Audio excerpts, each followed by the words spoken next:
starting off with the UAE Constitution. And as you all know, 41 years ago, or just gone, 2nd of December, the Constitution declares Sharia, or Sharia law, to be the principal source of law for the backbone of the UAE and its constitution. It's heavily influenced by the Egyptian law, which has its roots going right the way back to Roman times and Roman law. So this is how far the law goes back in that regard. It's also fair to say that the French articles, excuse me, and codification also comes into it, as that was developed into the Egyptian law. And also Jordanian law also has a heavy bearing on UAE law. As we know, it comprises 7 emirates. Now, I'm not sure whether everybody appreciates the size of proportion. Everybody thinks that Dubai, when overseas, people say, oh, Dubai, yes, it's the centre. That is UAE. It's a case of, well, not really. When you look at the scale of it, it's quite shocking. The yellow is Abu Dhabi. That little grey thing, that little brown thing in the middle, that's Dubai. It makes it, it's in comparison. It's, when you see it like this, you just think, wow. You know, and never realise this. 80% nearly of the whole of the UAE is Abu Dhabi. And yet Abu Dhabi is that tiny little red dot, as we know it, as the island. It's not. Abu Dhabi is huge. It's kind of unfair, isn't it? You wonder who wrote the Constitution and who became the capital. It's quite irony. But yeah, quite interesting when you look at it like that in terms of the emirates and the sizes of them. So, about the Constitution, what was the purpose of it? Well, obviously it was to amalgamate the emirates into a federation. And it explains the rules for the federation in terms of its political and constitutional sense. And the purpose of the federation, its establishment, the objectives of the federation, the components on both a local and regional level. It elaborates on the major social and economic aspects of the federation, and it stresses public rights. Very, very, very strong on public rights and what people, how people should conduct themselves, what becomes custom, what doesn't become custom, what is considered as normality and behaviour. Very, very, very strong in that respect. Responsibilities and freedom. Freedom is a very important thing to everybody, particularly like in the old Western world, and it's imported directly into the Constitution, and there's some very, very strong elements in terms of people's freedom in the UAE. And it also talks about the armed and security forces provisions, as you'd expect, between the various states that were once fighting and now have come together, so how the armed forces and security forces were actually dealt with. And finally, it deals with the jurisdictions, or as we know it, if you like, the legal system. And both between the federal government, which is the UAE, and the individual emirates. And the individual emirates are not all the same. Arising out of the Constitution, we have various laws. And you may be familiar with some of these. You have the Commercial Transactions Law. You have the Civil Transactions Law. In the absence of specific provisions, they always return to Sharia for guidance. And when it comes to matters of procedure, particularly the UAE courts, they will look at the Civil Procedure Law. And Civil Procedure Law, I'll come on to that as well. But right now we'll have a look at the Civil Transactions, better known as the Civil Code. How many people have heard of the Civil Code or use it? Okay, so we have some experts in the Civil Code, and I'll be looking to you for guidance. Okay. So if we turn to the Civil Code, basically if your contract has got an arbitration clause in, you can't go to court. There's an article in the Civil Code, forget me, I have to go to 203/5, and basically a court has no jurisdiction to hear a dispute. Arbitration clause, the court will throw it out, providing one party informs the court at the first hearing that there is an arbitration clause in the contract. If you don't tell the court there's an arbitration clause, then it will be heard by the court as litigation, and they will assume the parties have waived their rights to arbitration. One party mentions arbitration, the arbitrators will stop and say, sorry, we have no jurisdiction. Arbitration, no matter what, they won't hear it. The Civil Code is quite strong on these small points. There's 131 articles which deal with contracts and the elements of the contract, the validity of the contracts, the effects of a contract, and the obligations between the parties. Very strong. And you've got a further 275, 257, 275. These provide for the construction of contracts, how the contract should be put together, what they should include. And it also looks at the dissolution of contracts, which effectively is the ending of a contract, be it termination or be it normal by performance. If we look at those specific provisions, 872 to 896, these provide for construction works. And these provisions will actually be of interest to you. And they talk about the general maxims of a construction contract and construction works, as well as subcontracts. That's quite important. And it is the basis of a legal framework, which is very, very important. And in addition to these provisions, the UAE commercial transactions law could also apply Articles 6 to 11 if you're deemed as a trader between two parties. So you've got a double bite of the law, effectively. The last one is in terms of debtors and providers and vendors and such like, but nevertheless, it can apply. I was going to skip over some of these, because there are quite a few of them in these articles, but they are right at the heart of what we do in construction. Doesn't matter what side of the fence we sit, these apply to us in construction with regard to the law. The contract will normally have a clause that actually states the contract is construed in accordance with UAE law. If it doesn't, then it's automatically brought in, because the law not necessarily takes precedence, but is automatically applied into the contract by virtue of you can never waive your right to be exempt from the law. It's a bit like saying, I exempt myself from being arrested. You can't do it. Love to, but just can't do it. So we start off with 872, which is about the contract itself, a contract agreement. And one party makes something or performs work for another party's consideration. If we go down to 874, we see that the contract must describe the scope of the work, the contractor's address, contractor's capacity, performance criteria, the method of construction, duration, and payments to be made. Now, payments is the consideration. When it talks about, when you go to 872, and it talks about one party doing something for another party's consideration, it doesn't mean for their consideration and review or objection. It means one party does something, the other party pays money. Consideration and money. Okay. These articles, contractual obligations, again, these are about the contractor providing materials to do the work and labour and plant, or tools and equipment, or the employer providing certain materials for the contractor to do it. 877, the contractor must complete the works in the manner that the, if you like, the works are to be performed, that they're specified in the scope of work. If they're not, the employer can terminate the contract. There are all sorts of mechanisms in here in terms of corrective measures to appoint another contractor. They can do this by a court. It's quite strong, and it will take precedence over and above the contract if the contract requires there's no arbitration clause and it goes to court. These matters will take precedence.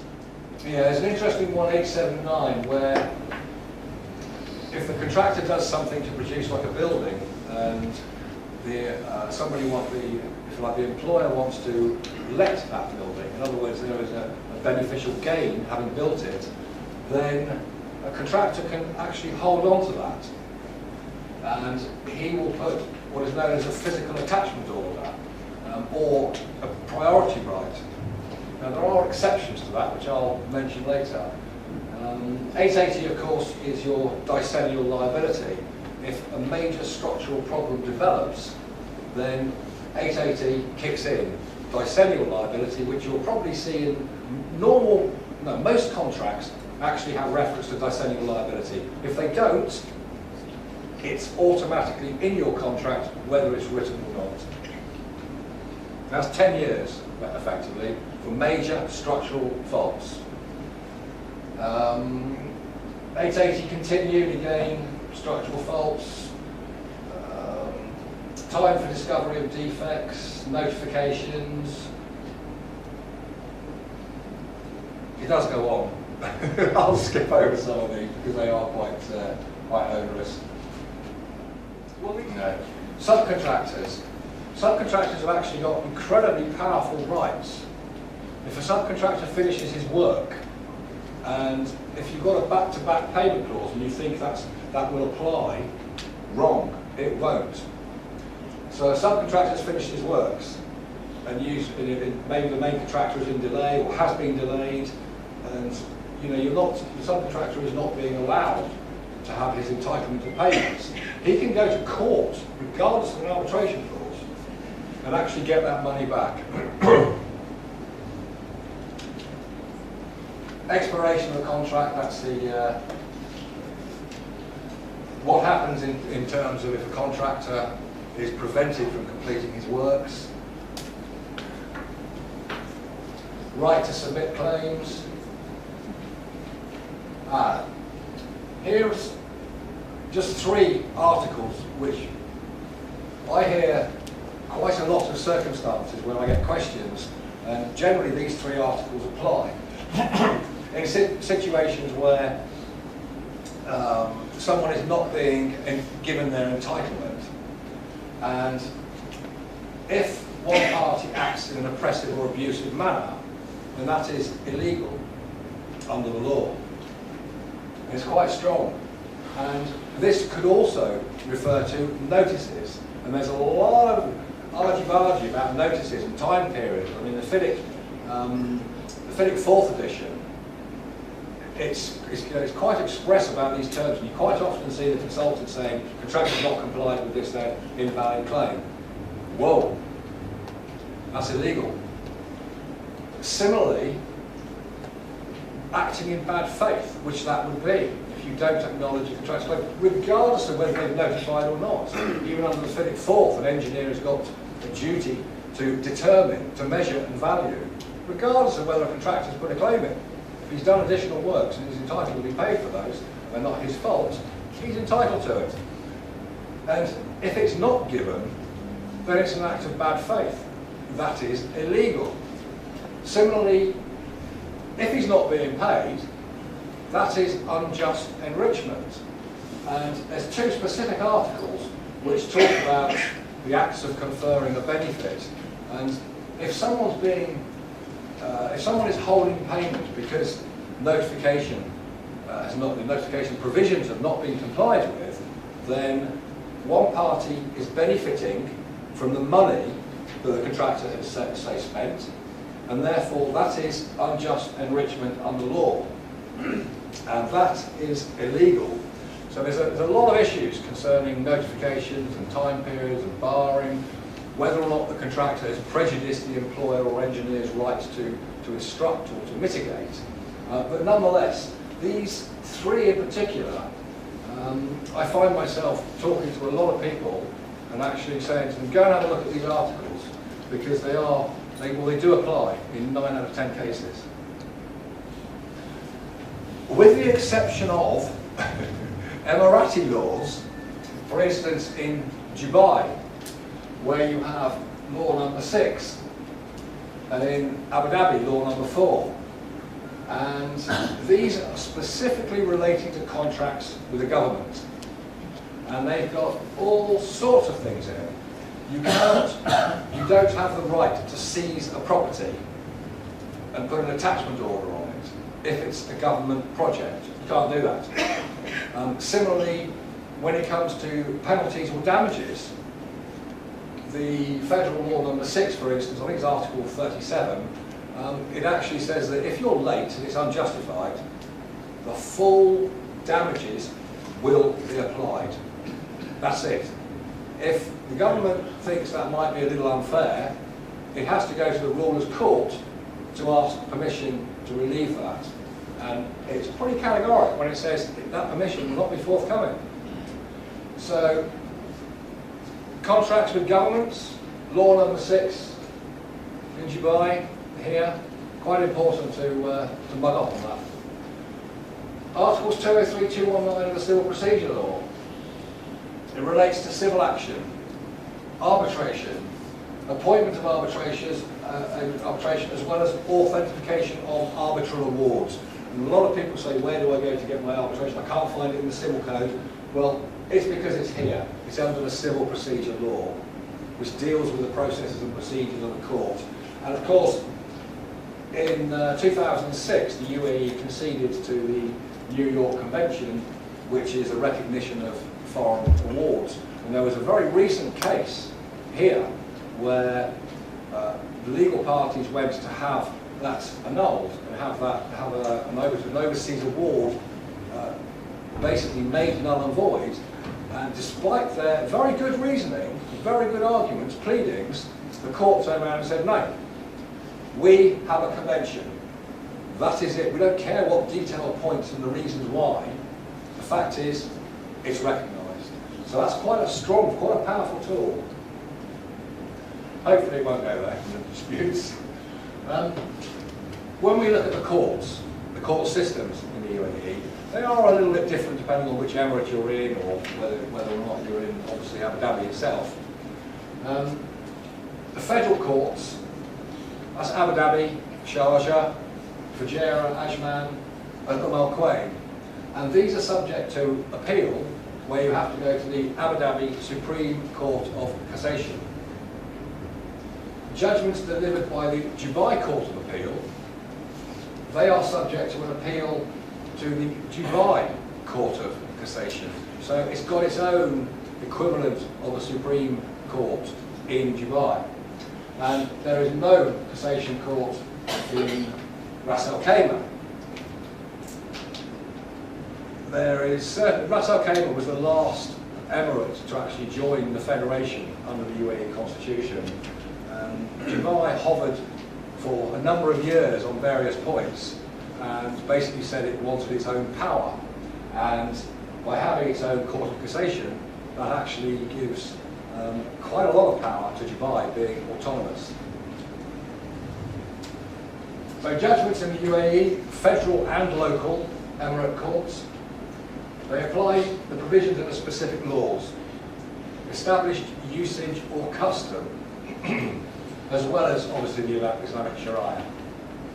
The priority of laws of the land, you've got the federal law, the Emirates law, or the individual Emirates law, then you've got the construction industry custom, and then you've got general custom. And contracts slide up and down that scale as to where a contract condition can fit in and can override the law in certain circumstances. Looking at the types of contracts that are perhaps not so much used here. Has anybody actually used any form of partnering contracts? NEC? No? Okay. I suspect most of it is FINIC, is it? Yeah. Anybody done GMP contracts, guaranteed maximum price? No. No, okay. There's a whole swathe of partnering type approach, collaborative approach that is available in these contracts.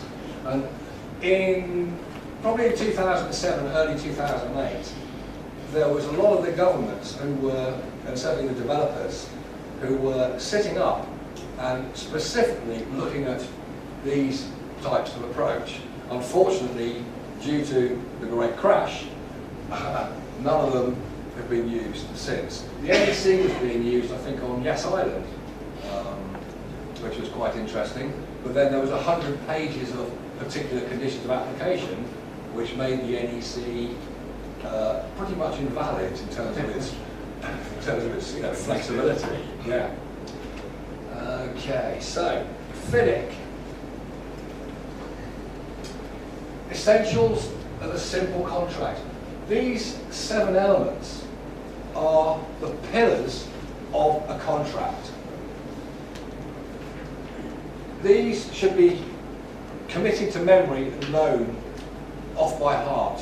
Originally I touched on one of the articles in the Civil Code that says the addresses, the payment mechanisms, the method of working, the duration of the contract. All of those smaller sub-elements fit into one of these 7 pillars. And I'll just go through these quickly.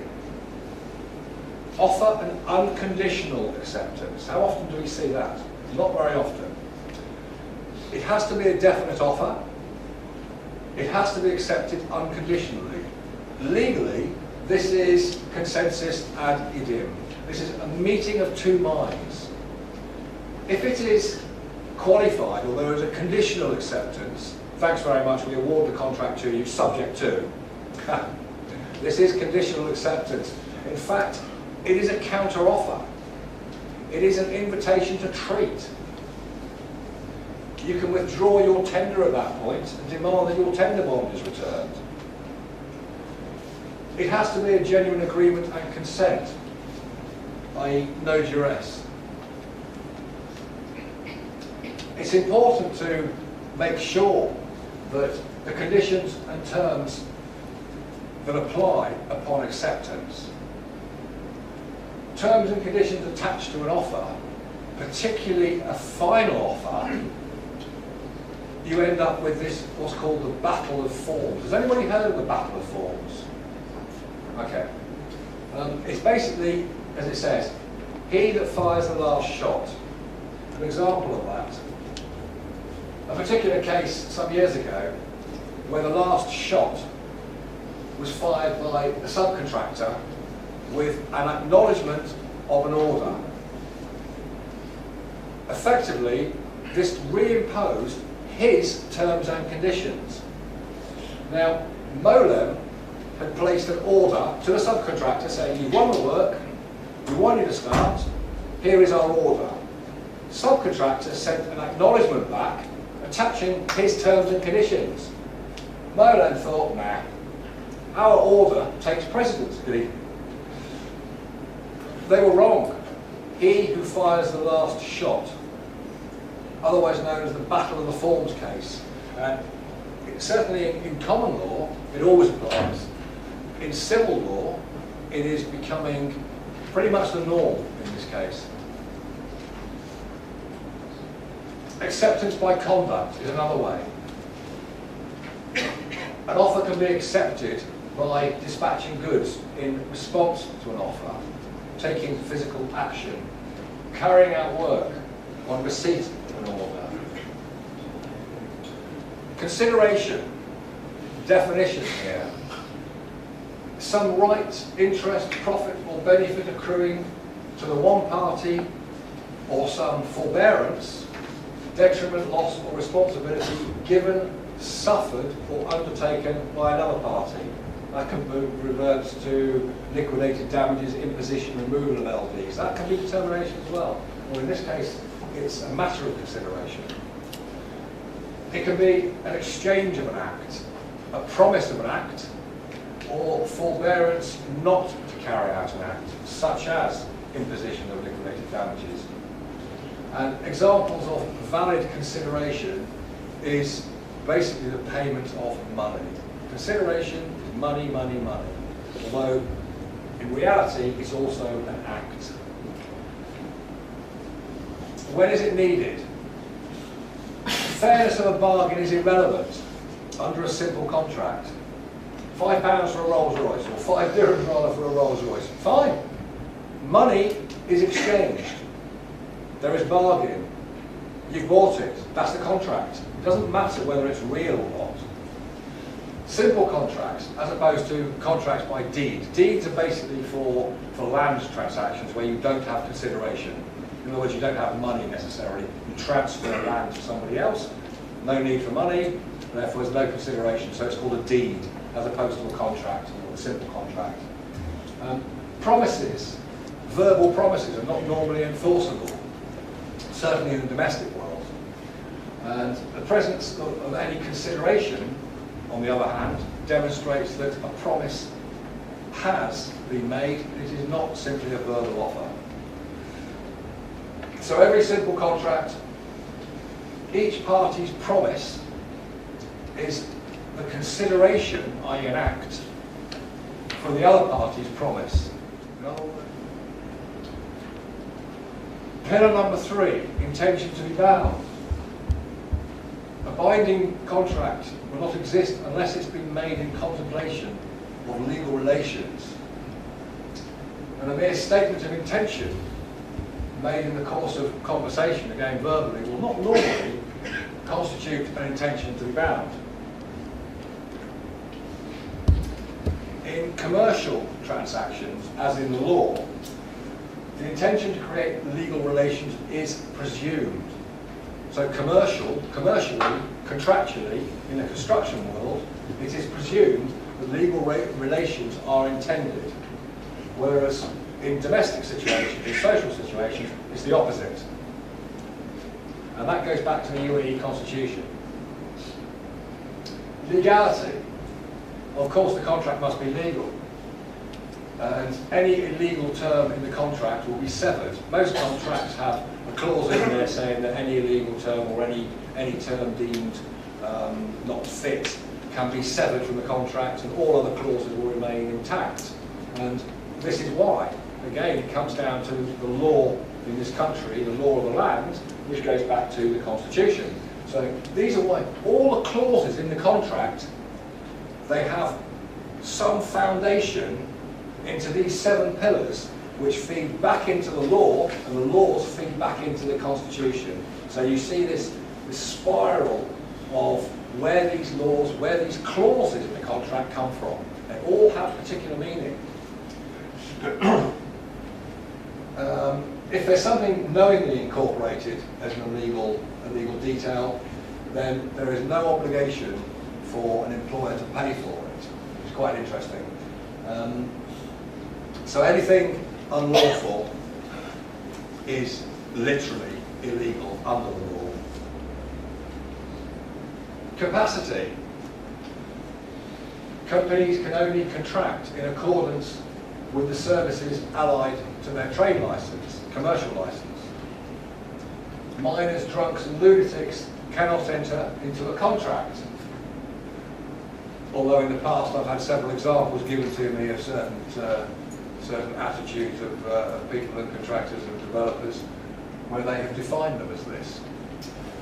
That to say, any purported contract entered into by persons in those or similar categories will be declared void by the courts. Any person who has reached the age of maturity but is an idiot or of unsound mind shall be of defective capacity under the law. These things are written into the law. And if somebody is said to be acting ultra vires, acting without authority, again, it comes to this, and that again comes back to an illegal act of somebody signing a contract who's not actually authorised to do so, hasn't got power of attorney. That will come under the civil code, for instance. And the contract could be determined as null and void by the court. Reasonable certainty of terms. It's necessary that the parties agree on the essential terms. This is your terms and conditions as to how the contract is going to be governed. And it must not be vague. A lot of people refer to some conditions of contract, and they are ambiguous. They are vague. But in that case, I mean, what would happen? If you go to a court or an arbitration, the tribunal, or the arbitral tribunal or panel, or a court, they would look towards business efficiency, that's what it's called. And they would actually see to what extent has the intent of the contract actually been reasonably, or should we say, specified in such a manner that it can be understood by both parties. And they will imply business efficiency, in this case, to an article or a clause which is ambiguous. And there's a lot of fights over clauses in this country. So when we look at coordination case study, which is quite a famous one that's quoted quite often by the legal eagles, on interpretation of contracts, and again it applies to the clauses therein, and they look to what was the intentions of those parties when the contract was made. And they will go all the way down to custom. If they can't find something in the law or in Sharia, they'll go right the way down to the custom, common practice. Possibility of performance. Contractor is entitled to have a contract, the employer basically is entitled to have a contract performed as per the contract. That is written into the civil law. The parties may, by agreement or by waiver, substitute a different mode of performance. This is where it comes to direct agreements with the employer. An engineer may be acting out of his authority if he agrees to anything which changes a term of the contract. There's a fine line in those regards. Whether what has been done constitutes performance of the contract, it is a question depending on the situation in each particular case in terms of the terms of the contract, the facts of the situation. When does it occur? Well, it occurs in circumstances where there is a requirement to perform by an exact time. This is performance, the contract. And obviously failure to perform gives rights to the other party. The general principle is that performance must be carried out within a reasonable time. Duration is supposed to be set into the contract in accordance with the law. However, if it's not, then it's really down to a case of, has your contract got the phrase, time is of the essence? If it has, then the obligation is to complete that work as quickly as possible. If time is not of the essence, then it has to be a reasonable time. Some people might say, when a contract is at large, which doesn't happen that often, but it can, then you're only entitled to complete the contract in a reasonable time. If there's a clause in there that says time is of the essence, no. It still has to be completed in the quickest possible time, no matter what. So that's the importance of time is of the essence of performance. So let's say you've had the contract, you've done your tender, and you're awaiting the tender result. The tender is submitted. Negotiations finished, banking finances are in place, the bond is running, staff are eager, vehicles and equipment are on standby, new staff are being interviewed, accommodation contracts are renewed, and of course, suppliers are being squeezed. And then you get a letter of intent. We don't like letters of intent at all. They are very dangerous. We do like letters of acceptance, very much. And again, offer, acceptance, and intent means nothing. It's not worth the paper it's written on. So when we look at letters of acceptance,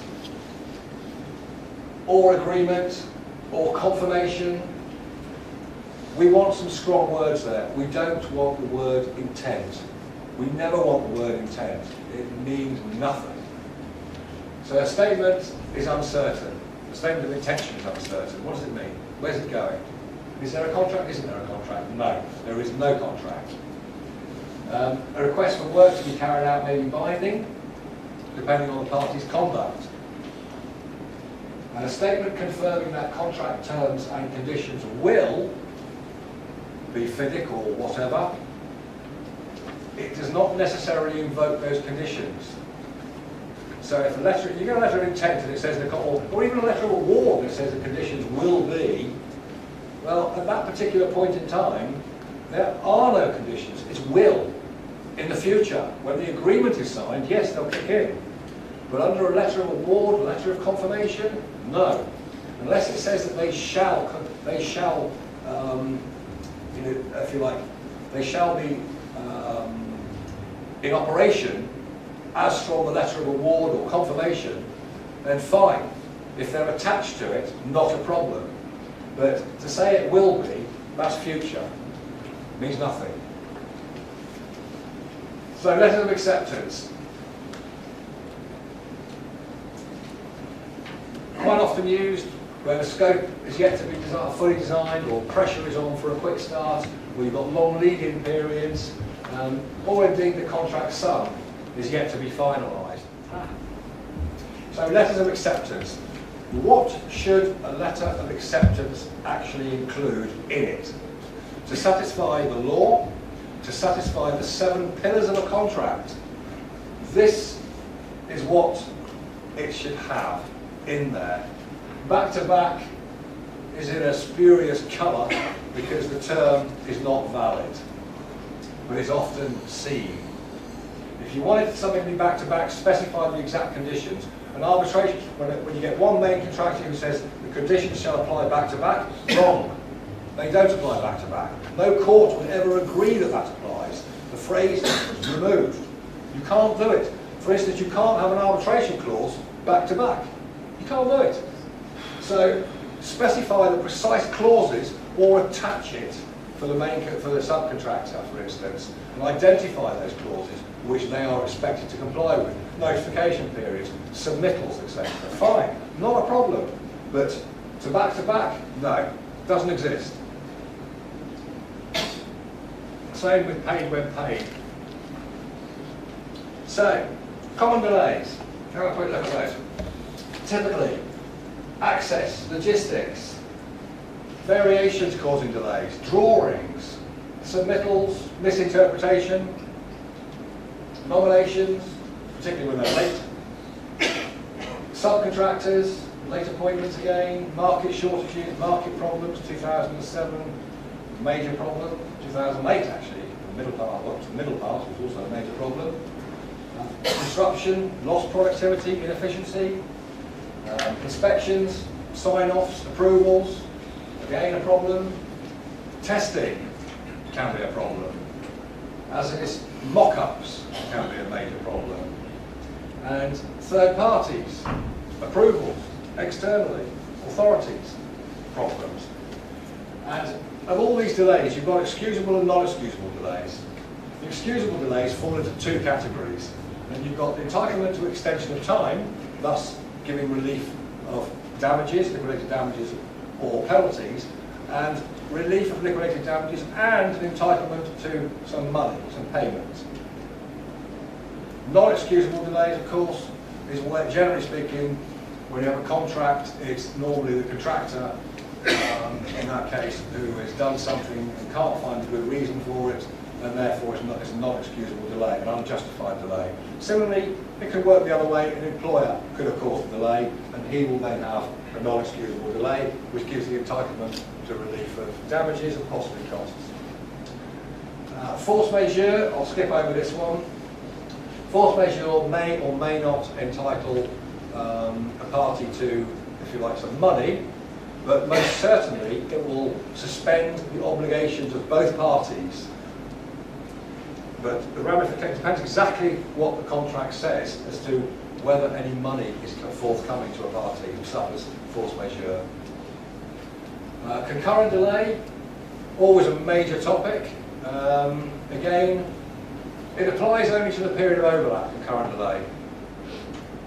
So you've got an employer's delay, you've got a contractor's delay, fine. But concurrent delay is strictly that period of overlap of those 2 delays. And then you've really got to start drilling down into it as what delay came first, how long a period was that for, and then you use the but-for approach, remove that delay, and look at the analysis again. And where does the critical path go?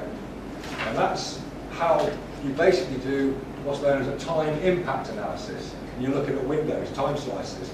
I don't have time to go into that tonight. It is quite a lengthy, if you like, discussion in its own right. But concurrency is quite peculiar and often cited. And it's very rare that you actually do find concurrency when you look at the event, do your time impact, and then you'll see what the intention was. not concurrency, common sense, definitions. Yeah, again, it's rare, common sense, LDs, entitlements, prolongation, and I think there's His Honour Judge Lloyd basically said that there will be few instances of true concurrency. He's absolutely right. And being of an old school, he doesn't do computer programs, he's not interested in those, he looks at it from the old-fashioned perspective. And in reality, he's basically saying it comes down to common sense. And despite all the software tools available and all the delay analysis and time impact and windows and time slice, that stands. A lot of it is common sense, and first and foremost when you look at it. Okay, best endeavours. A lot of contracts have that requirement in. What does it mean? It means that the contractor is required to mitigate. It does not contemplate the contractor spending a lot of money. And it doesn't envisage residual consequences and resultant expenditure of money either. So best endeavours, fine, but it only goes so far. Entitlements and variations, notices. I've talked about those very briefly under the law and under the contract. And advance notice, has the engineer or the employer been given the advance notice? What does the contract say? Has the engineer or employer been prejudiced in taking some action or mitigating the potential consequences? That's where notification time periods are important, or can indeed play a very important part. Additional payments under contract provisions, yep, variations, remeasurements, miscellaneous provisions, loads of entitlement clauses, damages for breach of contract. Again, there are many different forms of breach of contract, whether it's a root cause or whether it's an operational clause. And of course, FIDIC. Does anybody here use the Red Book, 99? Okay, quite a few. How about the Yellow Book, Plan, Design, Build? Okay. Anyone use the EPC Silver Book? Yeah, okay. That's a harsh contract. The Green Book, anybody use the short form? Okay. The White Book, does anybody use that? Consultancy services? Yeah, okay. Turquoise, dredging and reclamation. I've only seen it used once in this country. And the Gold Book, which is the Yellow Book with operation stamped onto it. No one use that? Okay, again, I've only seen that used once. FIDIC themselves, you'll be fairly familiar then with what the individual contracts are, the red, the silver, the yellow. I won't go into in any detail, I'll skip over them. They are available. And these are just some slides regarding particular entitlements under the FIDIC suite, which is basically your silver, your red, and your yellow. And these are literally your entitlement clauses. So when somebody says, what entitlements have I got under the contract? Here they are. And there's quite a few of those.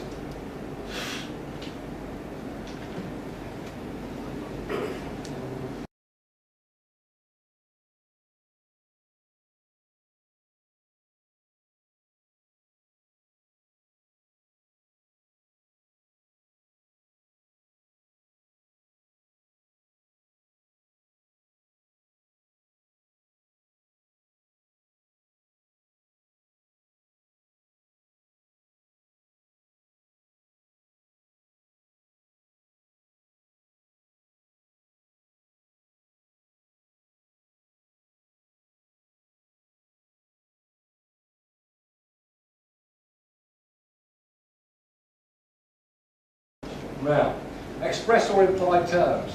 So we've talked about what's got to be in a contract. We've talked about how implied terms and references can be imported into a contract. And that goes to the heart of this, because your express terms are your written terms. They are expressly stated. Implied terms, although they're not maybe in writing, they can be imported into any contract. And they can be as binding as something that is written, even though it's not in your contract. Where is it? Well, the law brings it in, custom brings it in.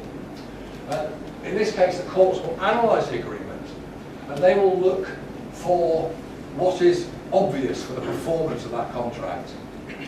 Implied terms arise, or may be implied, by the courts.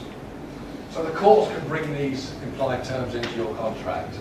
Again, this thing, business efficiency, they will look for. The term must be obvious, so that if you've got two bystanders and you actually said to them, if you had a contract to do this, and I said to you this clause should be in there, what would you think? And if they said, oh yes, there is your custom, it is your common general principle, it's a common man's approach. Rule of custom, if it's relevant but the contract makes reference to it, to specifically omit it, then even the courts may have to concede that the custom is removed from the contract. There's an order of precedence, of course, that will prevail, generally speaking, throughout the contract, the law, the federal law, the Emirati law, or Emirate law, sorry. It's important that you have to demonstrate that the custom exists. I was involved in an arbitration where it was alleged that a particular custom for submitting requests for inspection by 4 PM the day before was a general custom. Nope, it's not in the contract. Is it a custom? No. They lost the arbitration because of that. By statute. So government implies its own terms into the contract.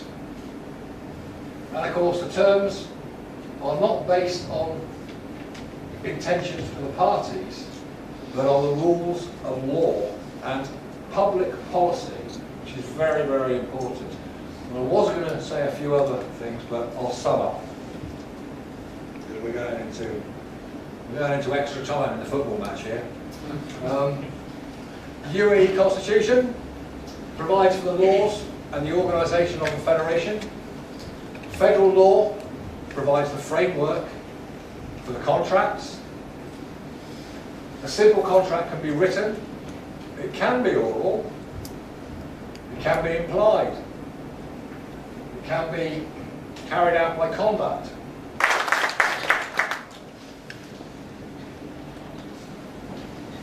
Okay, thank you. And any questions? Silence. You mentioned the back-to-back contract, even back-to-back contract. Yes. The main contract is not paying, the subcontractor is entitled for payment. The subcontractor is entitled for payment, even in the case of back-to-back. Yes. Back-to-back. If somebody uses back-to-back, or there are Latin phrases, you have to specify which clauses actually apply. I mean, you can almost imply that things like submittals, things which you are obliged to do to ensure that you're not putting your other party in breach of contract. So if you don't provide something by a specific time and you put them in breach of contract, then clearly that is against your contract and it's contravening the main contractor's contract. So those conditions can be taken as pretty much straight across. But overall, saying that the conditions apply back to back, no. In the case of payment terms. Payment terms, well, paid when paid, we ruled out. It's generally considered against public policy, and it's not fair, it's not reasonable. And when a subcontractor finishes his work, he can actually go to court, provided it's not a government body he's fighting. If the subcontractor is working for a main contractor, if he finishes his works and the main contractor is delayed, it doesn't matter. He can go to court and he can get his money. Even if there's an arbitration clause, he can still go to court and get the money that he's due because he's finished his works. This becomes a debt, not a case of contract arbitration. Generally speaking, you get an expert opinion or expert report on the building, the works that have been done, the money that is owed, and you give that straight to a lawyer, bang, court. It's there. It's, I say, because it's civil law and not common law, precedences are not actually taken cognizance thereof. But the law is such that when a subcontractor finishes his works, he must be paid. And it's well worth remembering that if you're a main contractor. You could end up in court, you could end up with a provisional attachment order, you could end up with your visas slashed, you could end up in jail.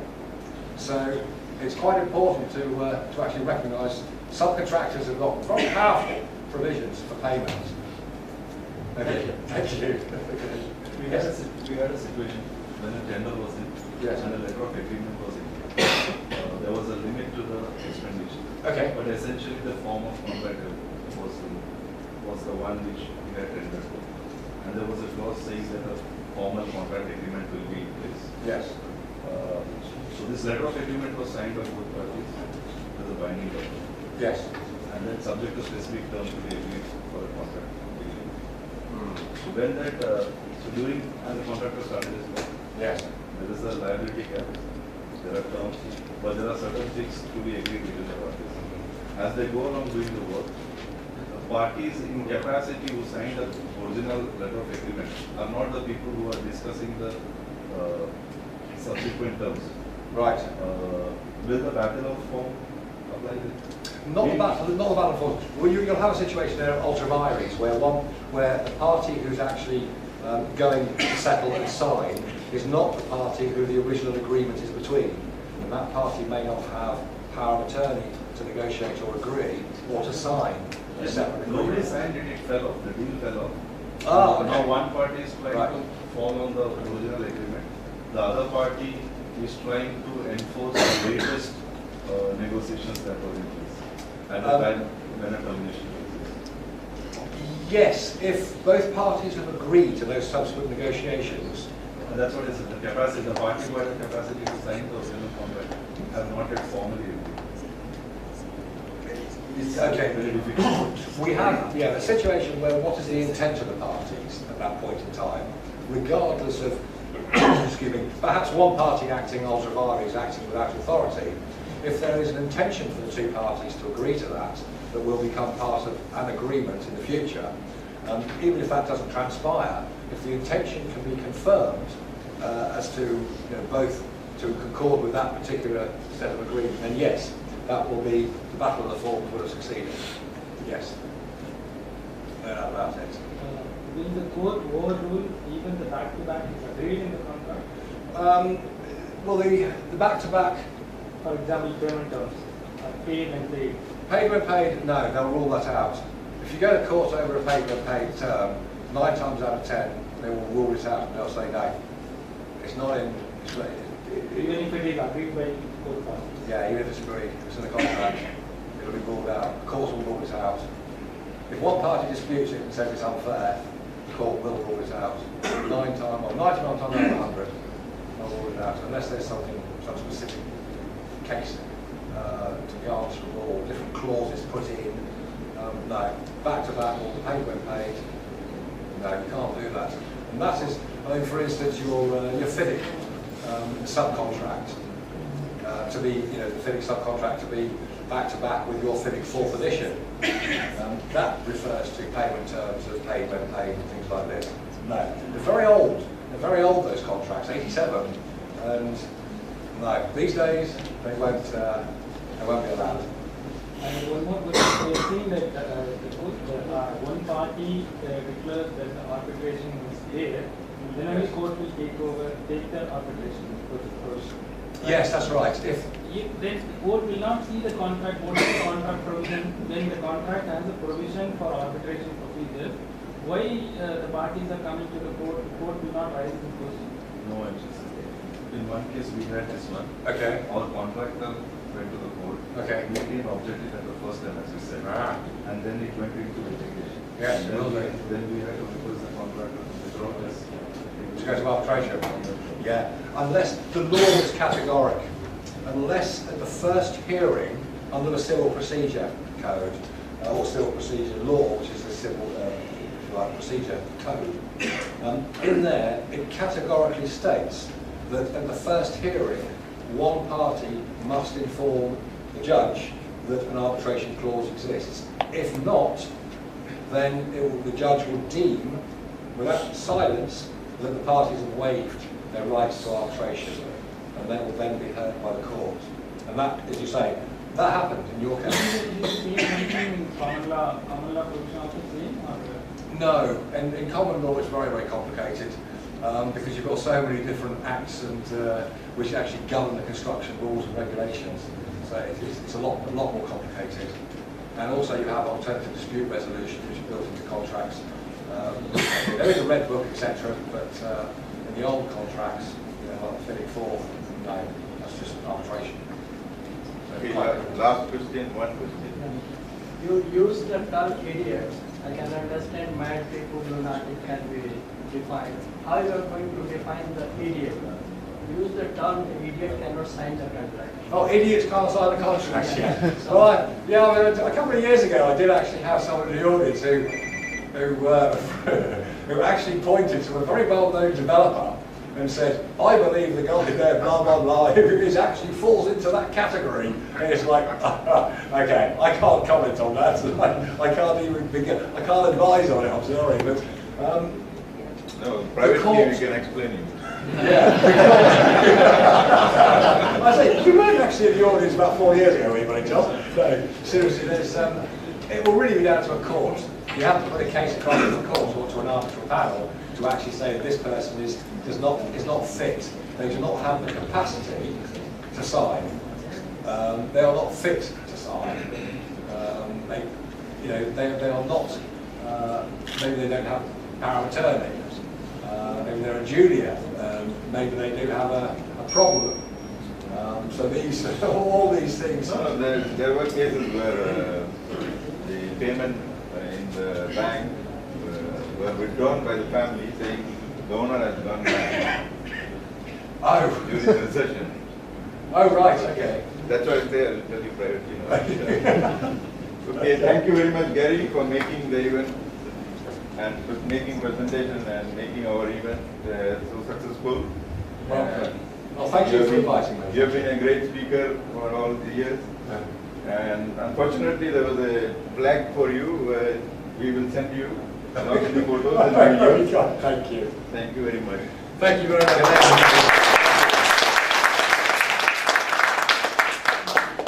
Seni, can you come over, please? She's our UAE board member and she's editor for our magazine. Oh, that means you're the boss then, I take it. So we are waiting for our next magazine. Okay, thank you. Thank you.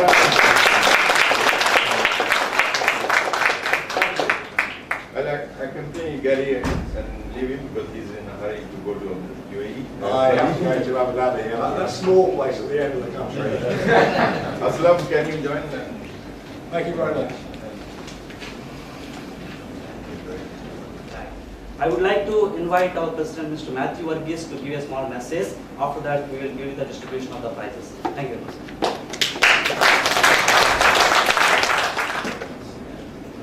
Good evening, ladies and gentlemen. It's actually not a great evening tonight. It's really happy to see all of you tonight, and it's a wonderful session. We have two more presentations going to take place this evening. One is the Achievers Award, and the second one is the Best Mentor Award. The Achievers Award is given to those who passed MRICS and other professional qualifications. The second one is a Mentor Award. So this achieved in various stages. Those who really put their effort to become the professional member of various institutions is being awarded tonight. Today we recognize and award achievers as well as mentors, and we really need to continue this session hopefully every 6 months. And we need house full of people to come and cheer and recognize and congratulate these candidates and by that our level of knowledge, the integrity, ethics will spread out to the entire region here as well as around the globe. Let's hope that this will continue throughout the year and in future generations to come. Thank you very much.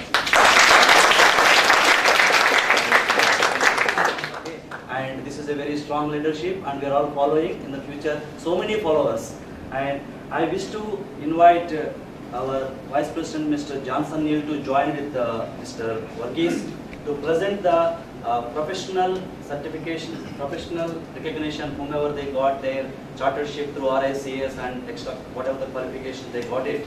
I would like to call up Sissini Sinimol.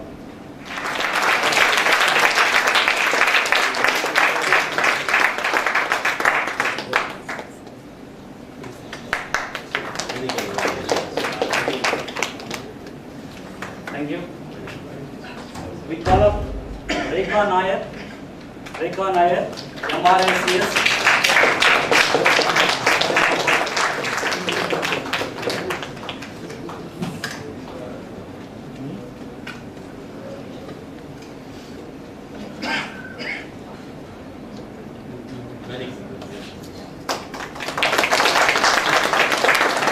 I request Mr. Paul to join with the President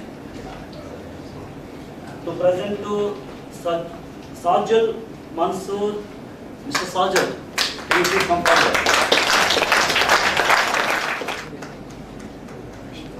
His recognition is MCIRB. I request Mr. Rajashekar Kuppan. I request Mr. Sayed to join with our President. Vardhan Kotanda Raman, Gokul Raj. Mr. Gokul Raj, can you please come forward?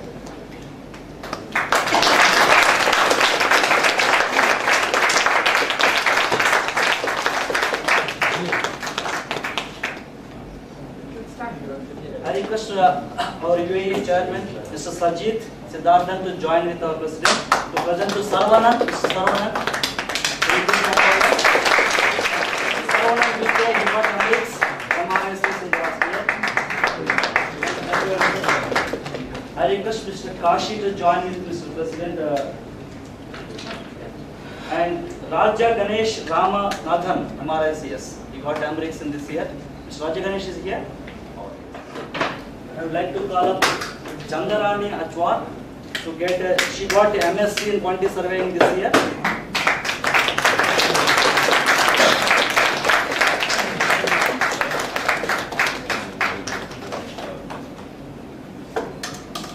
Mr. Dinesh Venkatraman, can you please come forward? Can you please come forward to join with our President?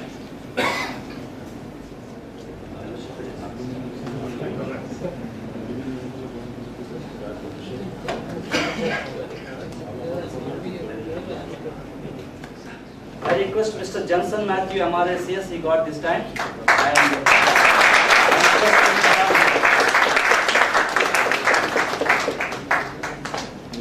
I would like to present this award with me because he is the person who created a big emblem in the IAQS to get through the professional experience route, and he is really a professional experience candidate.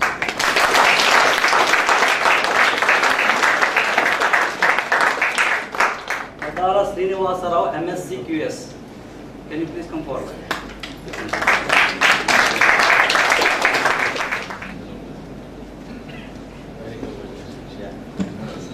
I request Ganesh to join with the team.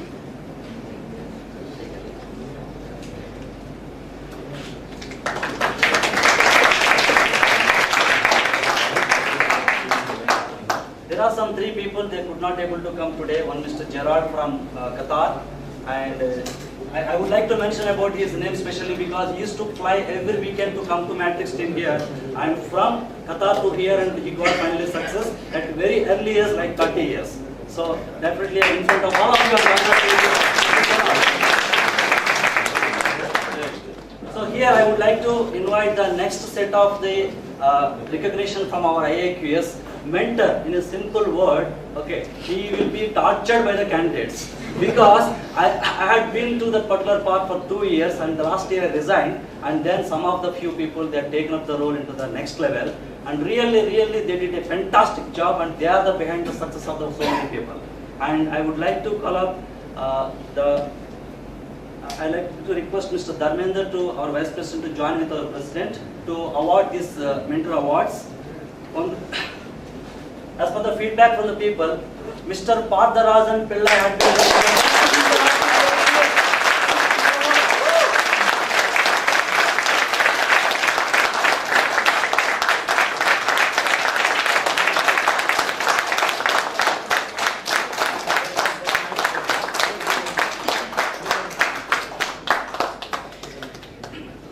and no need to tell about him. His clap shows that what he is.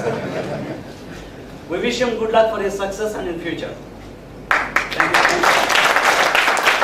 At the same time, we support us and doing the best efforts. Mr. Ganeshan Gothandan, he has did a fantastic job for many people. I request Mr. Ganeshan to join.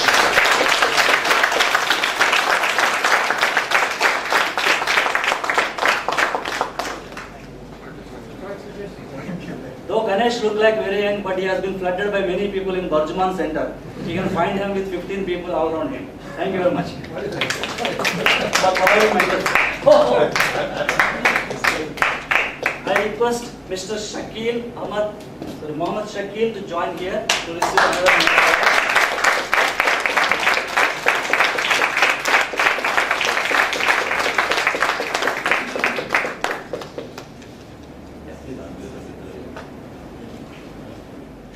I request Mr. Parimalagan to join in as he is also one of the mentor support for the last year 2012. I request Mr. Parimalagan.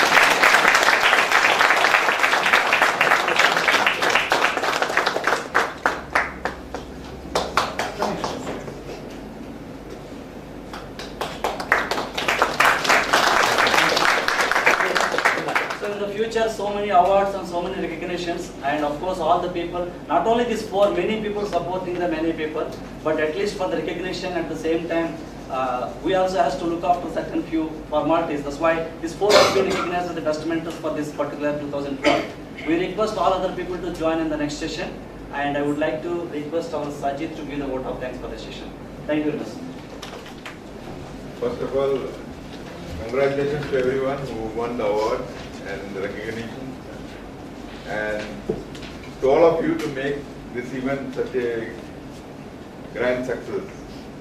One of the questions that everybody is asking, what we will get by joining MIIQS, and the answer lies in the president of AIQS flying from Australia and asking for a meeting with us so that they can have a partnership.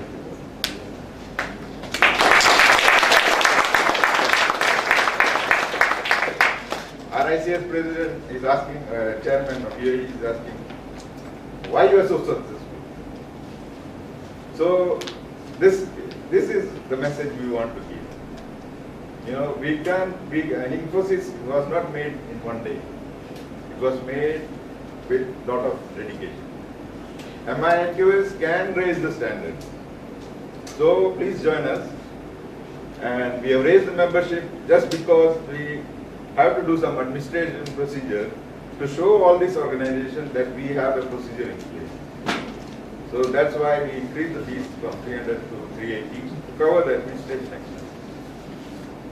I hope you understand now why we were explaining all this. Thank you very much. And we look forward to our event in February.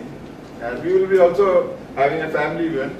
And Franklin will come and explain to you in the next couple of days by email the venue and all. So we will look forward for an indoor family event. Thank you very much.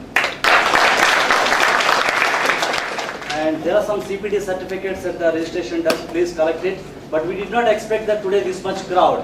And really you made a big surprise for the AIQS. Thank you very much for that. And online, whomever the registered email, you will get online CPD certificate also within a 1 week time. And the matrix members, please note that the coming next session, it will be not in the same center because of some refurbishment of works. We shifted to Park Regis Hotel in Bardubai. It's opposite to Spinneys.